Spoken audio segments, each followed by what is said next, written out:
माते माते माते, इतने विचलित होकर किसे ढूंढ रहे हो? मुझे? मैं ये अवश्य भूल गया था कि आप समस्त माया के नियंत्रक देवता भी हैं, किंतु आप भी तो ये भूल गए कि स्वयं जगत पिता महादेव ने मुझे अजय होने का वरदान दिया है।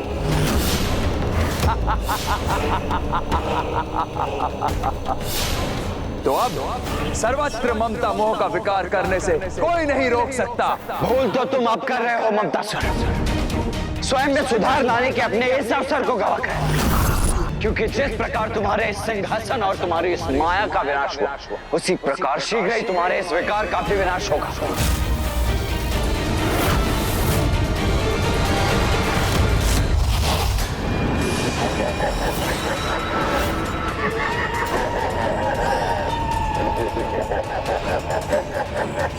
मुझे ढूंढ सकेंगे तभी तो मुझे नष्ट करेंगे आप, किंतु अब मैं आपके हाथों में आने वाला नहीं।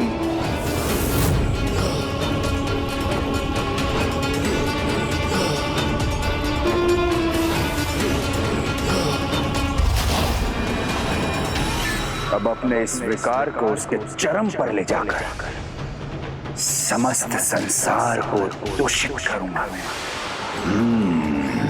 और अपने इस कार्य को आरंभ करने हेतु लंका से उचित स्थान भला और क्या हो सकता है, जहां मेरा विकार एक दुष्ट को महादुष्ट में परिवर्तित करेगा।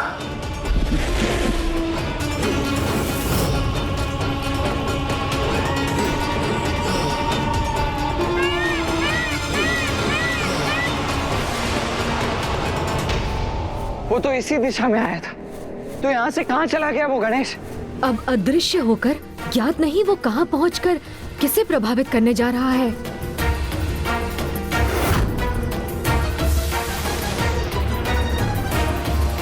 गणेश, तनिक लंका की ओर तो देखो। मूषक जी, उस दिशा में चलिए।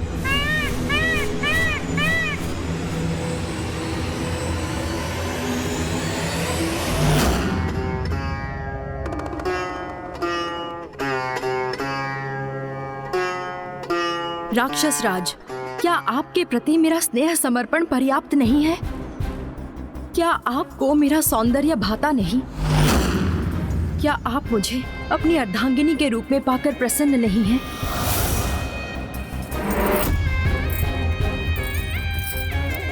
मेरे प्रश्नों का उत्तर दीजिए राक्षस राज। क्या कमी रह गई थी मुझ में जो आप देवी वेदवती के प्रति आकर्षित हुए और उनके तप में व्यवधान उत्पन्न किया? पूर्व में भी आप नंदी जी के श्राप से श्रापित हुए। तुम्हारे सर्वनाश का कारण एक वानर सेना ही बनेगी। अब पुनः एक श्राप के भागी बने हैं। क्या आपको अपनी तनिक भी चिंता नहीं है?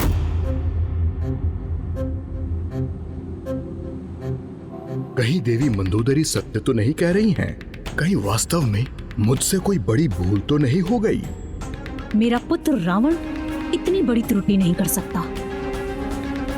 ज्ञात नहीं आपको आपकी इस भूल का कितना विनाशकारी परिणाम भुगतना होगा।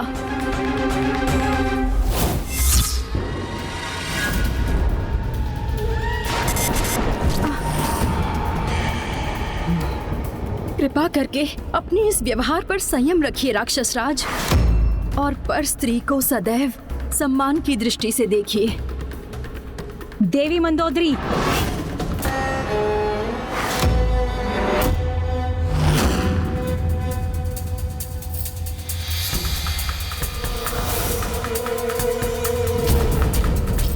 शांत हो जाइए आप।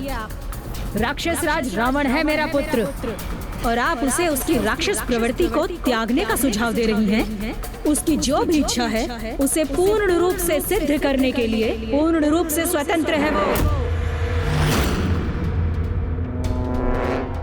किसी भी प्रकार के श्राप की चिंता की कोई आवश्यकता नहीं है मेरे पुत्र रावण को, क्योंकि वो तो अजय है।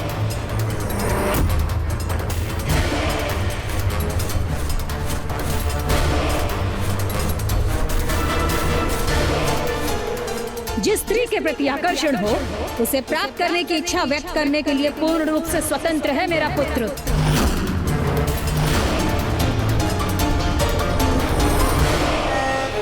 और जो उसे अप्रिय है उसका अपमान और तिरस्कार करने का उसे अधिकार है।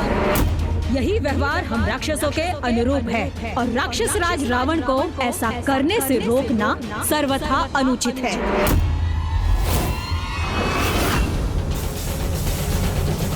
एक माता अपने पुत्र के दुर्व्यवहार का समर्थन कर अपने ही पुत्र को अधर्म के अंधकार में कैसे भेज सकती है?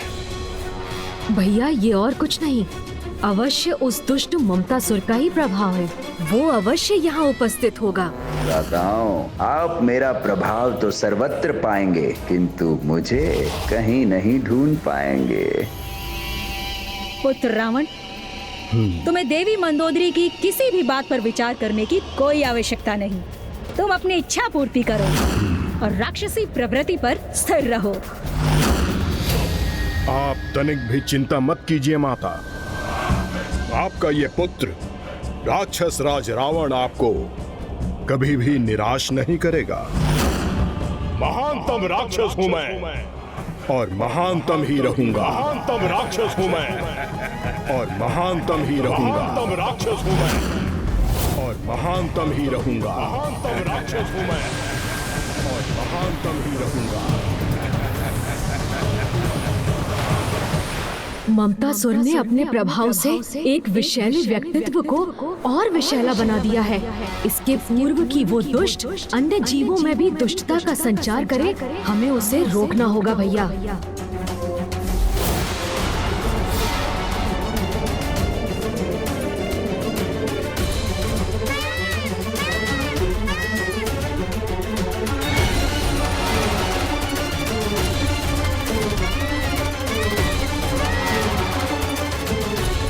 यहाँ तो सर्वत्र मेघ ही मेघ है अनुज गणेश। फिर उस मेघ रूपी ममतासुर को कहाँ ढूंढे हम? हाँ हाँ, जो तुम्हारी इच्छा है वही करो। ये तो कुबेर जी का स्वर है ना भैया? हाँ गणेश। किंतु वो इतनी ममता से किससे वार्तालाप कर रहे हैं?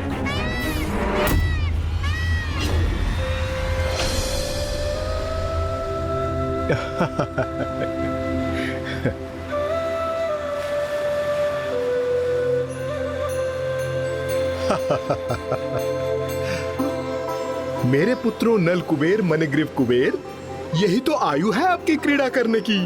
इसलिए उन्मुक्त होकर जितनी इच्छा हो उतनी क्रीड़ा कीजिए। पिताश्री, आप चिंता न करें। आप अनुमति दे अथवा ना दे, हम तो अपनी इच्छा अनुसार से ही क्रीड़ा करेंगे।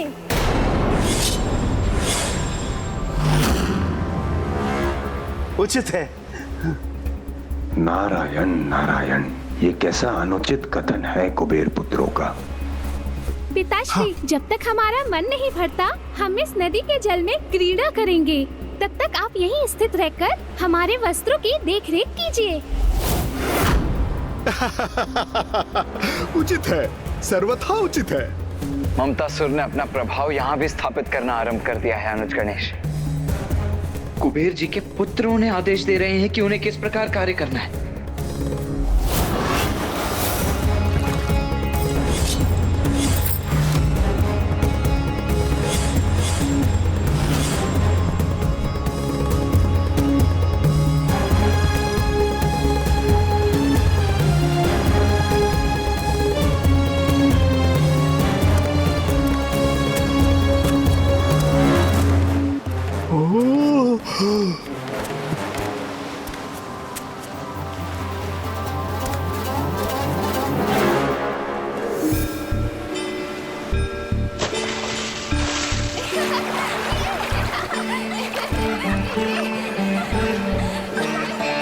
प्रणाम देव ऋषि नारद जी। कुबेर जी, आपने अपने पुत्रों को उचित संस्कारों की सीख नहीं दी। ये भी नहीं सिखाया उन्हें कि जब उनके समक्ष उनसे बड़ा कोई आता है तो उनका अभिवादन करना चाहिए। बालक हैं, क्रीड़ा करने गए हैं, इसलिए आप पर ध्यान नहीं गया होगा उनका। इसे आप अपना अपमान ना समझें।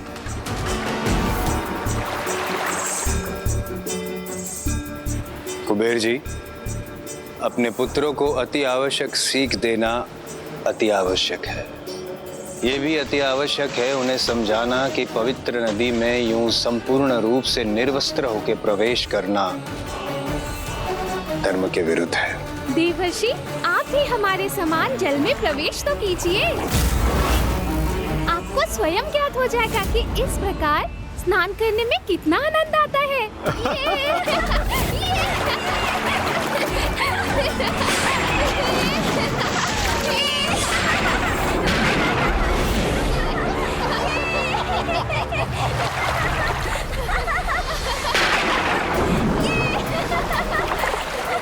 अपनी जल क्रीड़ा में तो खो ही गए मेरे पुत्र। उनके पुत्र देवर्षि नारद की अवहेलना और अपमान कर रहे हैं। पवित्र नदी के जल में कैसे प्रवेश किया जाता है उस विधि को भूलकर पवित्र जलधारा का भी अपमान कर रहे हैं। और कुबेर जी उसके इस अनुचित व्यवहार से आनंदित भी हो रहे हैं। कुबेर जी, आपकी इस अनुचित ममता ने आपके पुत्रों के दुर्व्यवहार को देखकर भी अनदेखा करने को विवश नहीं किया, अपितु आपकी बुद्धि भी पूर्णतः भ्रष्ट कर दी है। इसीलिए आपके पुत्रों के इस दुर्व्यवहार को आप स्वीकार कर रहे हैं। दोषी है, दोषी है, दोषी। दंड तो अवश्य प्राप्त होगा।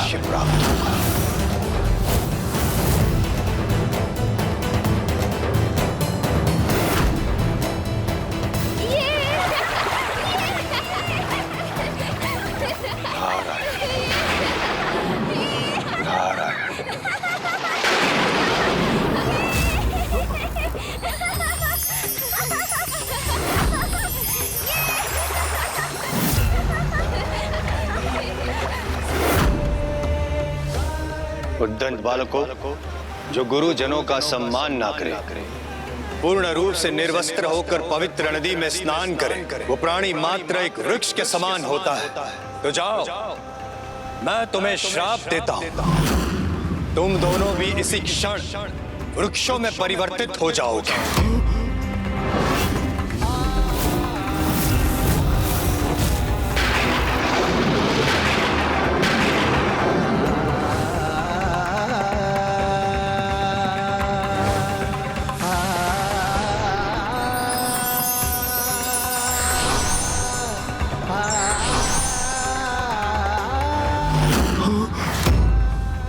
मेरे पुत्र वृक्षों में परिवर्तित हो गए।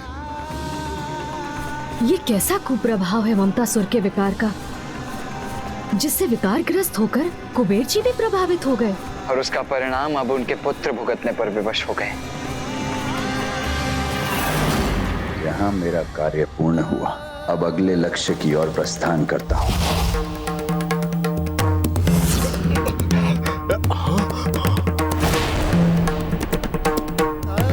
क्षमा देव ऋषि जी, क्षमा। देवर्षि जी, ज्ञात नहीं हम पर किसका प्रभाव पड़ गया था। आप पर किसका प्रभाव हुआ था इसका तो मुझे भी ज्ञात नहीं, किंतु मैं आपके पुत्रों को श्राप दे चुका। अब इसके प्रभाव से मैं उन्हें श्राप मुक्त नहीं कर सकता। मैं पुनः आपसे क्षमा याचना करता हूँ। मेरे पुत्रों को श्राप मुक्त करने का कोई तो उपाय होगा। देवर्षि, क्षमा कर दीजिए, क्षमा कर दीजिए मेरे बालकों को, क्षमा कर दीजिए।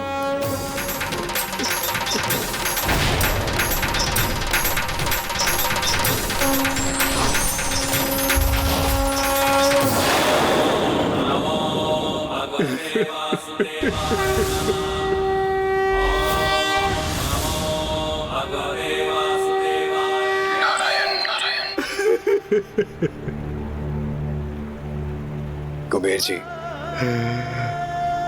मैं अपना श्राप लौटा तो नहीं सकता, किंतु जो श्राप असीमित है उसे सीमित में परिवर्तित अवश्य कर सकता हूं।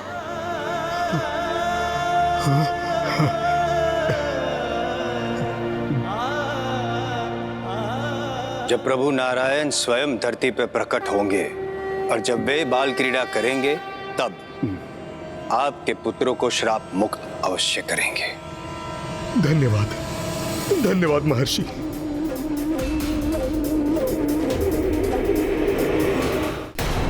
भैया, हमें यहाँ पहुँचने में भी विलम्ब हो गया और एक राक्षस के उपरांत ममतासुर एक देवता और उनके पुत्रों को प्रभावित करने में भी सफल हो गया। अनुज गणेश, ये ममतासुर भी कामासुर के मार्ग पर ही अग्रसर है। जिस प्रकार कामासुर ने पहले रावण, फिर देवराज इंद्र के उपरांत ऋषि विश्वामित्र को प्रभावित किया था, उसी प्रकार ये दुष्ट ममतासुर भी एक बलशाली राक्षस और देवता को प्रभावित करने के उपरांत अब इन दोनों से भी अधिक महान व्यक्तित्व को प्रभावित करने के लिए तत्पर होगा। कौन हो सकता है वो?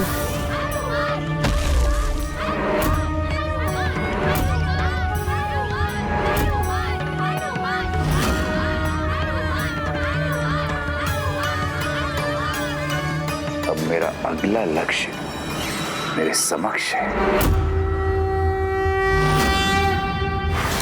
अनुज गणेश, इससे पूर्व कि ये दुष्ट ममतासुर अपना अगला लक्ष्य निर्धारित कर उन्हें भी प्रभावित करे, हमें उसे ढूंढकर उसे रोकना ही होगा। हाँ भैया, किंतु है कहाँ वो?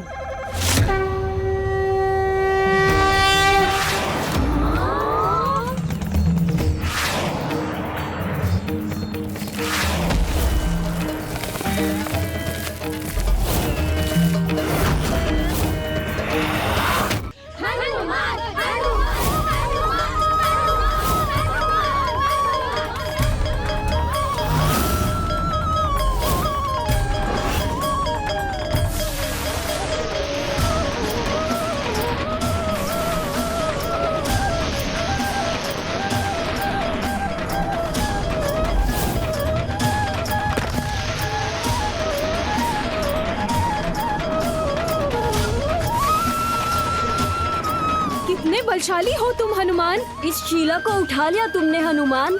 अब इसे और ऊपर उठाओ। हाँ हाँ, अपनी अपार शक्ति का प्रदर्शन करो हनुमान।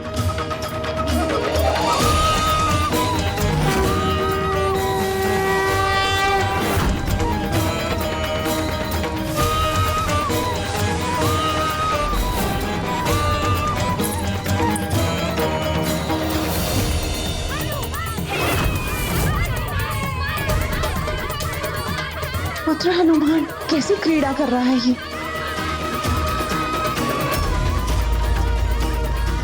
माता, यहाँ उन्होंने इस प्रकार मुझे यहाँ देख लिया तो बहुत उलाहना देंगी।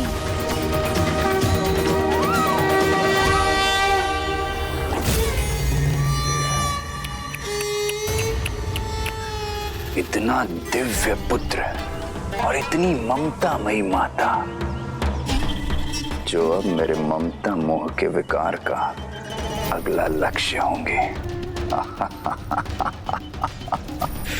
आनंद आएगा, बहुत आनंद आएगा। माते माते माते।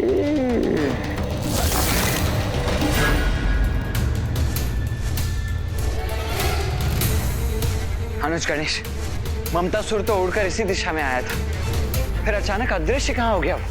भैया आप चिंता मत कीजिए, हमें शीघ्र ममतासुर का कोई ना कोई संकेत अवश्य प्राप्त होगा।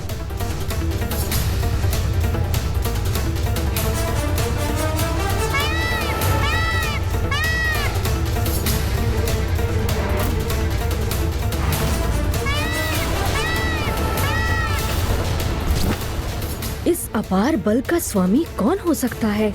कहीं ममतासुर उसको भी अपने विकार से ग्रस्त तो नहीं करने वाला?